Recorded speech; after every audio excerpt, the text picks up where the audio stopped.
Good evening, you are watching News Mongolia on MNB World. I'm Jugdur Rambold.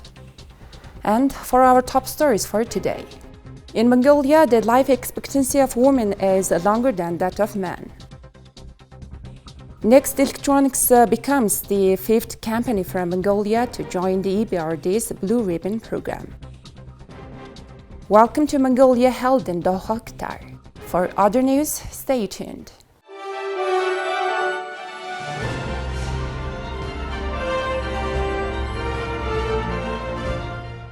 The European Union ambassador to Mongolia, Axel Lenikais, the Minister of Finance of Mongolia, Jahlan Bolt, and the EBRD Managing Director for Central Asia, Shoshana Hargatai, signed grant agreements collectively worth of 22.5 million euros. The funds will support EBRD projects in internet for the rehabilitation and expansion of flood protection infrastructure and the extension and modernization of the water distribution network, and in Ulaanbaatar for the rehabilitation and replacement of the district heating network and the extension of the district heating networks to the new areas. Around 11 million euros from this amount will be spent for the activity of the bank's Advice for Small Business program, to which the European Union is the main donor in Mongolia. The renewal and safety of the central heating and water supply infrastructure of major urban areas of Mongolia are one of the main tasks included into the new recovery policy set out by the government of Mongolia. As we know, 65% of the heating and water supply system of Ulaanbaatar is quite outdated and need upgrading. The European Bank of Reconstruction and Development (EBRD) has invested a total of $2.1 billion in Mongolia since it began operating in the country in 2006.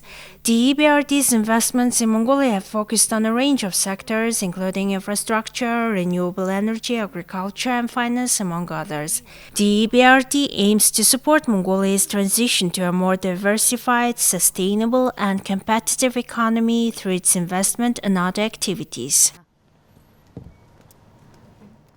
The EBRD and the European Union support and implement numerous projects in Mongolia as per its mission to develop local business sectors.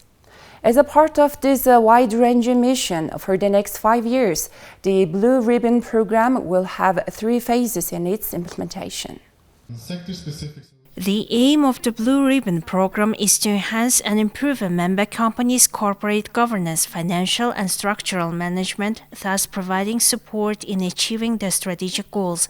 With the Blue Ribbon signing, Next Electronics plans to redefine its strategic target, host international advisory projects to facilitate latest industrial best practices, and receive additional funding.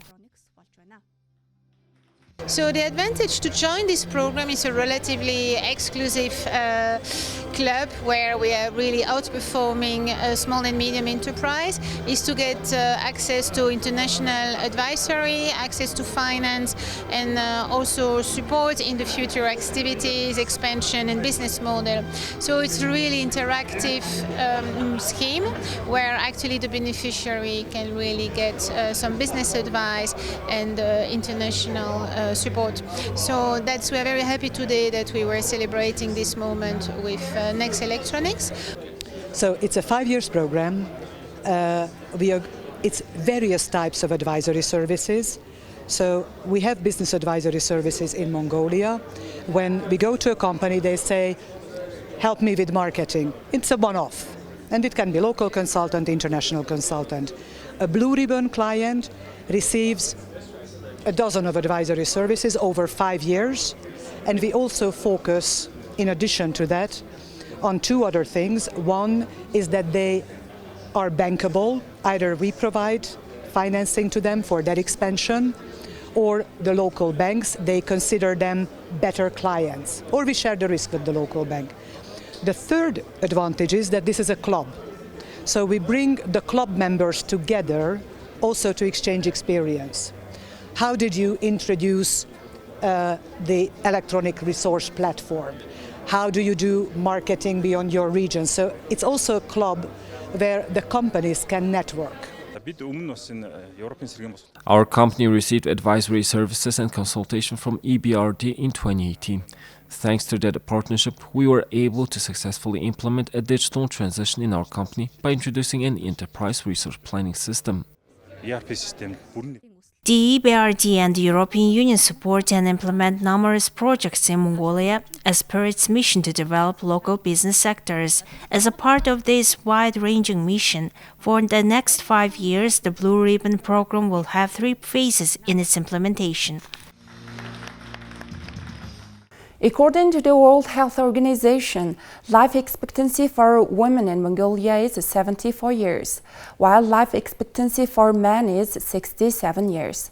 This means that there is a difference of 7 years between the life expectancy of women and men in Mongolia, with on average women living longer. The fact that 61% of deaths recorded over the last 10 years are men may have been influenced by various factors. There are several factors that contribute to this difference in life expectancy. Men tend to engage in riskier behaviors such as smoking, drinking alcohol, and using drugs, which can lead to health problems and premature death.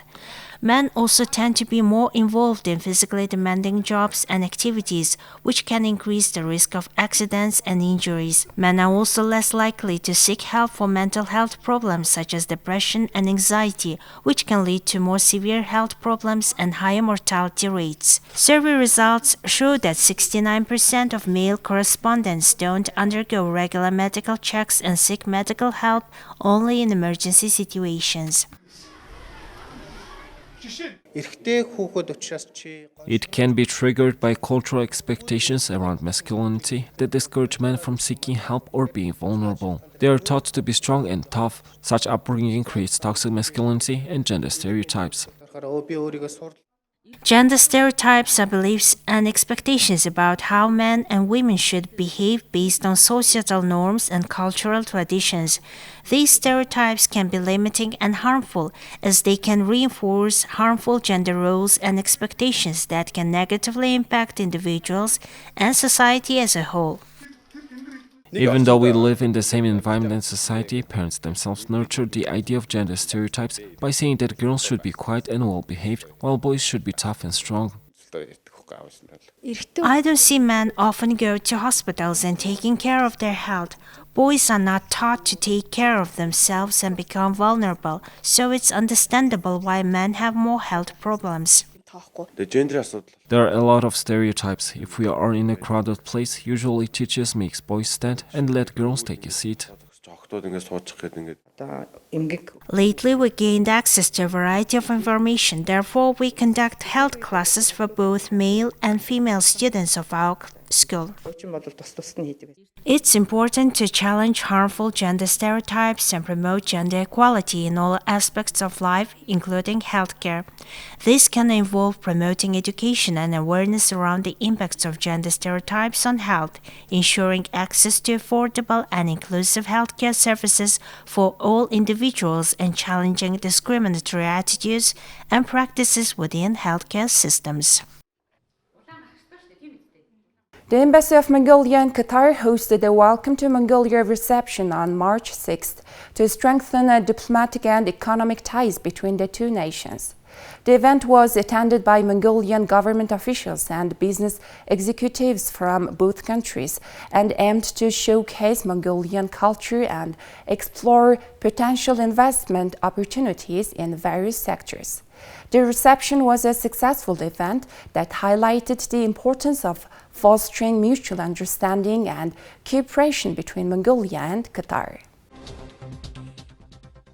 The Intercontinental Hotel and Spa in Doha, Qatar played host to a grand reception to welcome the guests from Mongolia. The event was graced by the presence of distinguished guests, including the Minister of Road and Transport Development of Mongolia, His Excellency Bemtsak Sanda, and Member of Parliament Ms. Unruatlar. The reception began with an opening speech by His Excellency Bemtsak Sanda, who expresses gratitude towards the organizers for putting together such a wonderful event to showcase Mongolian culture and heritage to the people of Qatar. He went on to talk about the strong bilateral ties between Mongolia and Qatar and how events like these only serve to strengthen that bond further. This year marks the 25th anniversary of diplomatic relations between Mongolia and Qatar. As the Minister of Road and Transport Development of Mongolia, I am representing the Mongolian government as Mongolia and Qatar signing an agreement on air communications. This agreement was first discussed back in 2014, and after 9 years this agreement is finally being signed. It provides an opportunity to make direct flights between Ulaanbaatar and Doha. This will provide an opportunity to have cheaper and faster opportunities to travel to Qatar, the Middle East, as well as Africa. It will facilitate tourism for both countries and will provide opportunities to export meat to Middle Eastern countries. Энэ хэлэлцээр зурх асуудал 2014 оноос.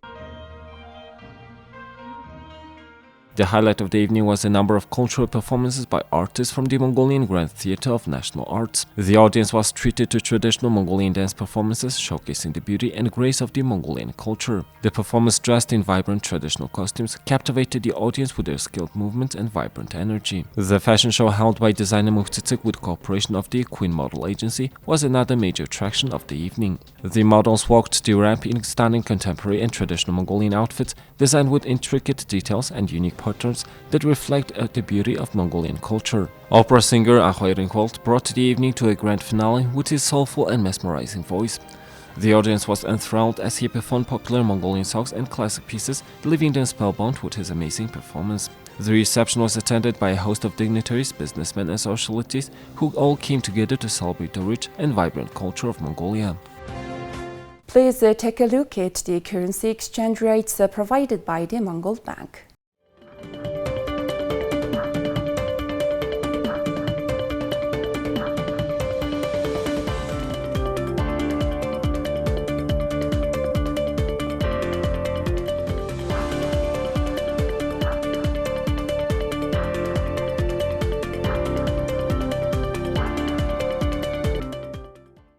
Please take a look at the weather forecast for the world's major cities.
Well, that's all for today. Thank you for staying tuned.